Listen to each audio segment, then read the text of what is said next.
गेली, पण याने स्वतःच्या पुढच्या 20,000चं नुकसान करून घेतो हे याला समजत नाहीये. पण आपण म्हणतो ना गरीब का राहून जातो.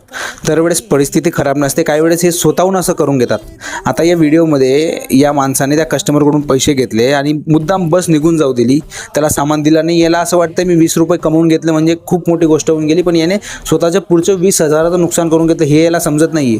कसं काय माहिती आहे का, त्या बसमध्ये कमीत कमी 20 ते 25 पॅसेंजर असतील. आता त्याच्यामधून 10 लोक तरी या बस स्टॉपवर पडत येतील, तर ते आल्यानंतर याच्याकडून ती वस्तू सामान घेतील का, आणि दुसऱ्यालाही ते सांगतील की याच्याकडून घेऊ नका, हा फसवायचे कामं करतो असं, बरोबर. आणि याचा हा व्हिडिओ व्हायरल होऊन गेला आहे, म्हणून याची तर आता वाटच लागली असं समजून घ्या.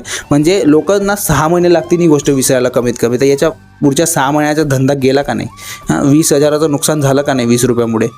अरे नेती चांगली ठेवा, वस्तू चांगली द्या, तर कस्टमर 2 किलोमीटर दुरून पण याच्याकडून वस्तू घ्यायला येईल.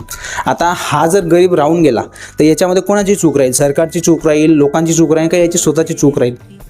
कमेंट सेक्शनमध्ये ही गोष्ट मला जरूर सांगा.